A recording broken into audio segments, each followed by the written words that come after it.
and Limitless Creations. And with me now, Kelton McKenzie. How you doing, Kelton? I'm okay, thanks, Joel. Good evening. I'm looking forward to it again. Yeah, how you doing though? You alright? I'm doing fine. The family's fine. We're just waiting, like I said previously, we're waiting for the lockdown to ease down on the lockdown restrictions till we can get back into the boxing clubs and to the gyms, the leisure centres, and start training young people and adults again back into the boxing world. Yeah. No, it's a big part, and it's, for mental health, physical being, it's getting back out Definitely. again, isn't it? Definitely. We know that through mental health and psychological well-being, we know that sports or keeping active is the main necessity to keep going. Yeah. No, definitely. Before we go into your career, just touching on what you said there with the mental health, because a lot of people always have a good moan about boxing, don't they? And say, the blows to the head. Yeah. It's an angry sport. It's, people. Yeah. By definition, yeah. But if you look at the breakdown of the sport, skills, what it can offer. Yeah. The physical side, keeping yourself fit, your mental well-being, having that sort of drive, and it keeps you focused as well. I mean, if those that want to take the sport serious, whether it's football, basketball, particular boxing, it's a hard sport. Every sport's hard, but particular boxing, you have to stay mentally focused and stay determined and have that discipline as well while we're training. Yeah.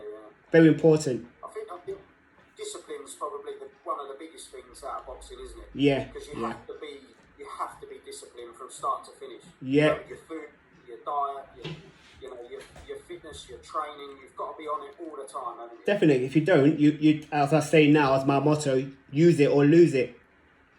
So, if you're not into you don't want to continue eating healthy, watching your weight, staying away from going out all the time. Well, we cannot go out anyway. So that's not an issue. But as long as you stay, again, 100% focused and stay attentive to what you want to do, if it's a sporting career in boxing, then it needs to be applied at least about 90%. Yeah. At a high level. It's incredible, really. When people do have a dig at it, I understand why some people have a dig at it. I can understand that. Yeah, it can be fun. It can be. At that time, I don't know. Once you start getting passionate about it, and you start looking deep into it and going through it yourself, even if it's, we were talking about it, like going from a white collar to an amateur level, pro level, whatever. Yeah, and then title. I think you understand it. You do go more further down, and you tend to understand what's involved in the hard work, in the training, staying away from probably the family. If you've got children, I had to stay away a good 3 or 4 weeks when I had a decent title fight. When I fought for the Midlands title, first round, I had to stay away 6 weeks. It paid off. When I had the RBO Intercontinental title fight and the British title eliminator fight against Barry Earns, one of Barry Earns' young fighters. Again, it was almost about 2.5 months, 3 months. And then it come up to the day before the fight. I had a phone call. Sorry, the fight's been cancelled. So psychologically, I had to stay focused. Then I got told it's going to happen again at Aston Villa Leisure Centre, big ground. And then another 3 months training. This time I was eager to win. I don't care at all extent. I was going to win that fight. And then it came again to the day before the fight. Got a phone call. The fighter has now apparently got a hole in his head from his brain scan. So imagine me training for 6 months as a job, as a fighter, trying to get to the top, with, again, a good trainer, but working with barriers and hopefully getting that recognition, that chance to move into the world rankings. But it didn't happen. So, again, that was a sickener for any fighter, any pro fighter or athlete. So mentally, psychologically... Hey? Was that fight okay in the end? No, never happened. No, was that fighter okay after he obviously... Oh yes, yeah, well, yeah. Well, we sort of found out that no explanation was done afterwards. As far as I know, I think it was okay, but from my point at the time, we still wasn't told that he had that. So it was like one fighter to another fighter, one trainer to another trainer. Oh, Kelton should be compensated for 6 months of training for a big fight, title fight, and this is what happened. Of course, every boxer's health and well-being is most paramount, important. But I think because we were told the first time, it was like he was in a street fight the first time. Why would you be in a street fight? So we didn't take that one for real. And he was a champion. Now was a challenger. And then the second time, the day before the fight, that doesn't happen, does it? It's not real. Twice before the fight. And again, psychologically, it was a big thing. We had to move on. And then I got told I was fighting for the British title against John Joe Irwin, another top fighter. I think it was based in, I don't know, Ireland or somewhere. That was supposed to be a British title fight. Good fight. And then that didn't come off. Another cancellation. So I'm telling boxers that now who are based in Leicestershire. Well, a couple of good boxers that are based with Frank Warren, Leon Woodstock, CJ Challenger. And I'm telling them, always give them advice that always be prepared for the unexpected. Otherwise, you don't know where to turn it. I mean, we don't seem to get that training as fighters, do we? We get told, yeah, you're fighting, you're getting so much. You've got to train for 3 months, 2 months. But then if it's cancelled, no fighter gets trained for that. You just have to go back home, tough luck, and start from the drawing boards again. So psychologically, it's like boring, isn't it? yeah, It's like a boring. definitely. You've done all that, and then you think, I've done all that for what? Yeah. It's kind of that, and then Empty. you've got to almost hit the reset button again. Yeah. And try and think, right, now I'm going to have another new opponent. I'm going to have another situation. Yeah. It's all sorts. So, hang on. Hi. Hang on. Nothing like getting involved. Nothing like getting involved. You never know. but yeah, no. Let's go back to the start of your career then, Kelton. Where did it actually start for you? Because obviously through your career, you had a good 8-year career. Yeah. You had your highs and your lows, but you had those situations with the titles, but you won stuff along the way as well. But where did it all start? It's the same again. It was mainly for that. My brother, he was into pro boxing, and then before I actually got into the main signing that contract for pro boxing, I was getting into the schoolboy finals, senior finals as an amateur. My brother was the British champion, and then we used to have the TV round. And I thought, I want some of that. We had the TV round to my mother's house, and ITV was coming around, and he was training hard. He said, "Well, Kelton, you're schoolboy senior champion as an amateur. Come with me up hills, jogging every Sunday morning, and see what it's like for me as a pro boxer, what training's like." And I did that, and I thought, you know what, I'd like some of it. I want to turn pro, and I trying to move up in that pro ranks. So he said, "Okay, come and talk to my trainer. Do you know Tony Simpson, Chris Pyatt, any world champions?" So they all trained at the same gym in Leicestershire, Syston, with Ken Squires. He's known as the animal. It gets you ripped, it gets you hard as nuts. So we trained Sibbo, who fought Hagler. Bless him, rest in peace. He just passed away. And Chris Pyatt, former WBO middleweight champion of Leicester. And my brother, he got to number 1 as a British champion, light welterweight, 10 stone champion. So I thought, yeah, can't go wrong. I'll go there.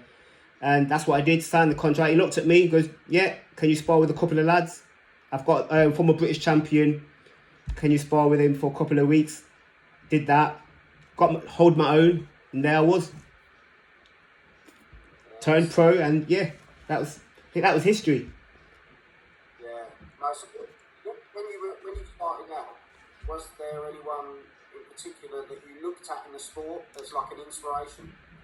Nassim Hamid.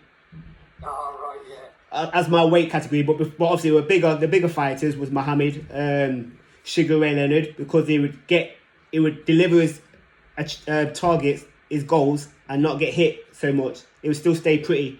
And the only fight that does that now is Floyd Mayweather. So much. I mean, a lot of critics like when the fighter gets stuck in, don't they?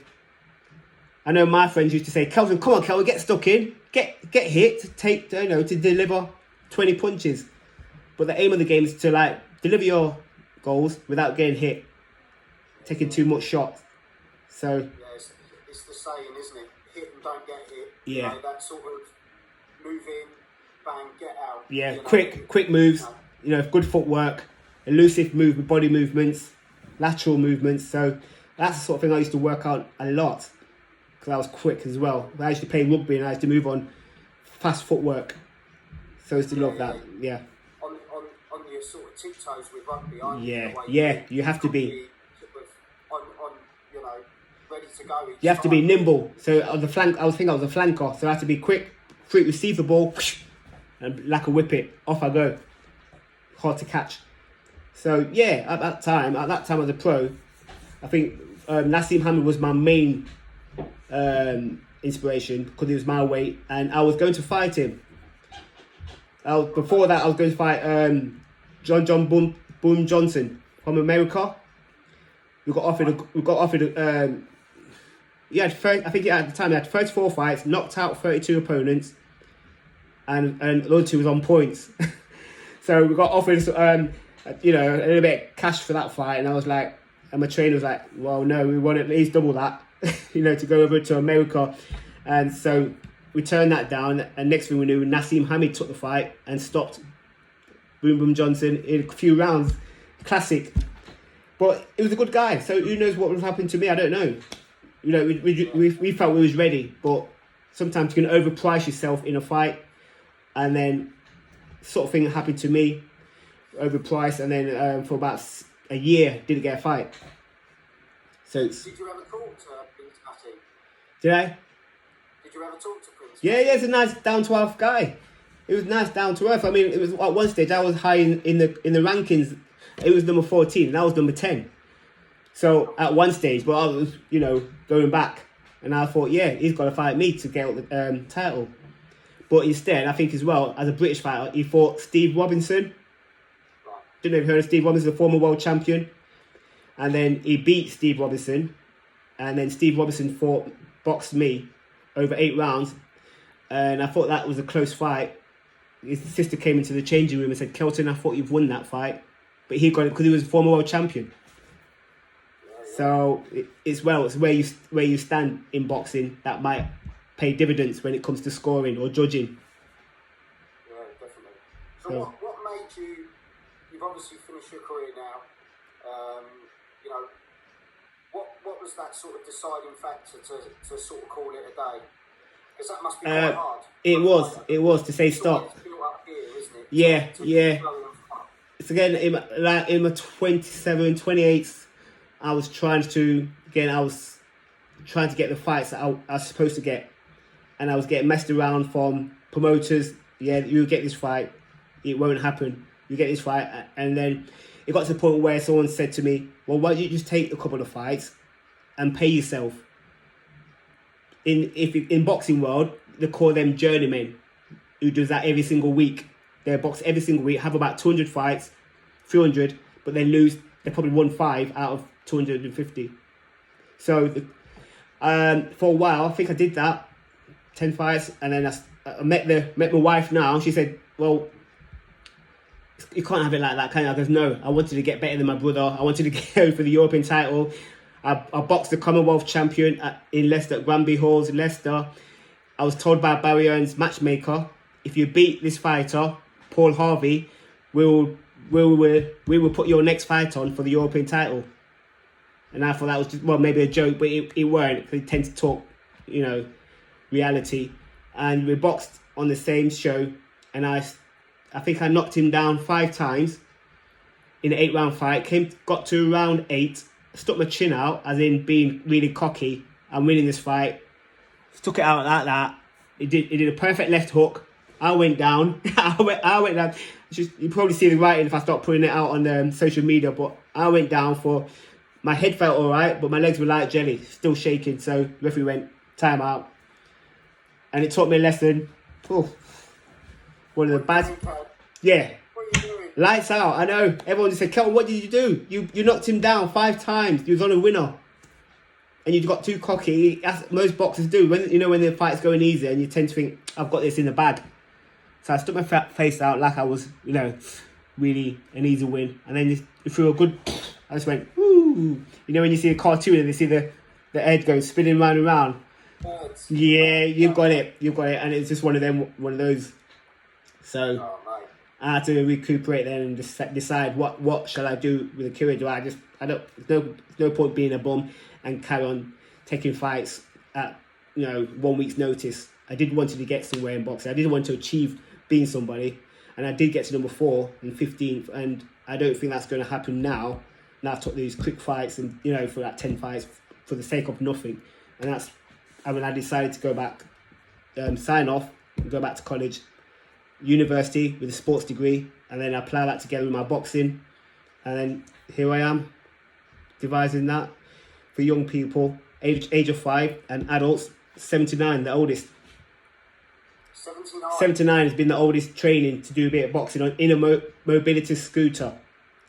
No Yep, way. yep, just working on the pads and gloves, skipping rope to the side. He's pulling the skipping rope, doing a little bit of stretching.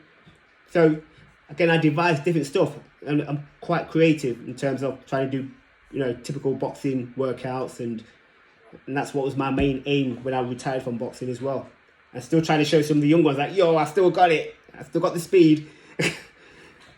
Just don't stick your chin out. And it's just about not sticking the chin out and getting hit on the head. Because we do know when you get older, you get hit by a 20-year-old, you're more likely to hurt more than But the 40-year-old might have that little experience. It's like when I was younger, I was stopping like 30, 40-year-olds. So it's just it's not brain science, is it? So Yeah. Now the shoe's on the other foot, mate. You've got to be careful. it is. Yeah, it is. I still get told today, you still look well. What are you doing? I goes, well, face stretches. What I used to do when I was boxing, for the jaw, when you get punched on the jaw. So a good one was face stretches. To stretch the face, and when you're doing that, and just keeping active as well with boxing training, fitness training, HIIT workouts, and a couple of the boxer side as well. Remember, about a year ago, because we didn't know each other then. Yeah. About a year ago, I sent you a DM, and you tagged me in loads of different outside exercises. Oh yeah. And then you said, right, you do this, and this. Oh mate. You got good memory. You got good memory, ain't you? That was killer. Yeah. No, it's good. It's good. It's nice. It's great to hear that you've gone back and you've remembered that. I bet you. Honestly, I do my weights at home, and I've got my rower as well now. And Oh, stuff good. Like that, and Good. Excellent. I'm just trying to keep myself, Ticking over as well. Ticking over. Yeah. So you do presenting all the time. Presenting now and then in your spare time. What is? Yeah, presenting, or just when you can as a hobby. Yeah, I do this, but this is all I do really. Yeah, it's great. It's great stuff. I had it last week from another someone that's going into journalism, and obviously I do, one that adults do a bit of one of my boxing personal training sessions. So I'm going to tell him, I'll do an interview with him. He loved it. It's nice to have that link as well. From whether it's a world champion, whether it's someone that got up the ranks. It's nice to have that link, but it's nice also speaking to you that someone else is in that boxing field. Yeah, So. I love it. This is something I've been doing recently. Good. Getting on, amateurs, professionals, managers, coaches, Yeah. just chatting to them in and around boxing. Yeah, And, it's good. It's history. That's good. People's advice and stuff like that. Everyone gives you a different piece of advice. That's and right. It's nice to take it on. And, Yeah, take it on board. Your story's so different. Yeah. Because you've had that pro career, you've been there, you've done it, but at the same time you've come out and you've been successful. Yeah. And that's a real message to other people in all sports, because sometimes they come out of sports and they think that's it. That's they right. finish the sport, say they're, I don't know, their 30s. Yeah. Don't know where to go. They're lost.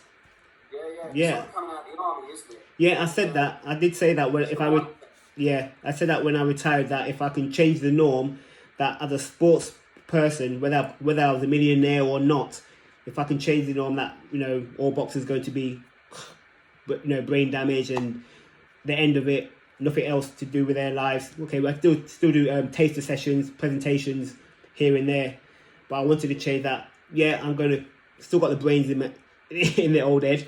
I'm going to use that and apply that some way or another to give that knowledge back into the community, whatever way. So I could, and that's what I've done. And like you say, it's a long way, but we've done it. Yeah. So. No, and I think it's incredible. You've got, like, as you say, from the age of 5 up to, you know, I know you take up to 100 or 100 plus. Yeah. To have a 79-year-old in a mobility, you know, student to turn around and show that willing and determination just pays credit to you as well. Yeah, so, they loved it. Yeah, different projects, different healthy, sessions, and that's what we try to do. I mean, as yourself, later on you might be building that repertoire around your area. Maybe do like boxing session with young people, show them how to throw a jab, throw them a 1-2 double jab, bam, a hook, move laterally. You may be doing that. So you may never know. I'd take my hat off to you, mate. I think you're incredible. Thank you. To leave the sport and to take up something you love, but also to share that with others is something really special. It was hard because, like you said, no one wants to put an end to their career for whatever reason, especially when you think, oh, I've still got a few years left. Especially when I was on the highs. But I do preach to young people now, the next generation. You're going to find the lows as well. And you've got, the stronger you are as an individual, the stronger character you are, then you're able to cope with this a lot better. Yeah. So you learn from the lows, don't you? Just as much as you do from the highs. Yeah. I think if you can deal with it when you hit that sort of rock bottom and those troubled times, then when you're on a high, different. you're on an absolute high. It's different. Yeah. You don't see what's down below you, and that's what I try and say to young people: try and keep your feet firmly on the ground. Never lose who you are. I must admit, it did make me move up the mobility ladder a bit. As I got better and better, I thought, I'm special, a bit naive, bit thinking, no one can touch me. But you have to have that mentality. Otherwise, it's when you go into that ring, remember there's only 2 people, you and your challenger, your fighter, your opponent. And if you've got that weakness, that weak spot, one day, or regularity, it will kick in many fights or many tournaments. So, yeah. So I'll leave it with one thing. If you had one piece of advice, you could give a fighter coming into the sport now, what piece of advice would you give him? I would say always go with an open mind. If you see a chance to join the club and you've got the willingness, the determination, the drive, the discipline, go for it. Don't think twice. Don't think in 5 or 10 years' time, I should have done it. Go for it. Obviously, it's going to be a little bit harder with the COVID situation. But if you do get the opportunity, you want to work hard, you want to put something into the community, take the opportunity, go for it. Don't wait. So you're a top man, Cohen. Yeah, I try to be, Joe. As yourself, I can be a devil when I want to be, but like I said, I've got many characters, but the main thing I've tried to do is have like you say, to be positive, especially when you're working in schools, around the universities, the colleges, the healthy projects around sports centres. I need to have a healthy surrounding, otherwise I might as well change what I'm doing. You still can have a bad attitude, and it gets out. People know about it sooner or later. I'd rather be who I am, try and be successful in what I'm trying to achieve and accomplish, and get the message across to young people and adults, and then I feel better as well as an individual. Yeah, definitely. But you never stop crying, do you? No. Well, so it was great again to discuss this, online with yourself, as it was last week with the interview. It brings back good memories. So thank you for having me. I hope things start to, lockdown hopefully will start easing soon. Yeah, April. I think it's April. Share that positivity, give the kids the fun of it, and give them that drive again. So 100%. Definitely, 100%. I agree with that, and it can happen. We'll wait for it, and I'll still be applying my workouts online when I'm doing my indoor sessions. So I'll look out for you as well, Joel. Yeah, so keep moving. Oh, mate. Subscribe to the channel and you'll see me most of the time, mate. Oh yeah, I'll have to do that. Yeah. But no, thanks for coming on, mate. I really appreciate your time, and love to the family. And thank you for having me, Joe. Okay, thank you, and take care, soldier. Take care, Cal. Okay, bless. Thanks, mate. Thank you.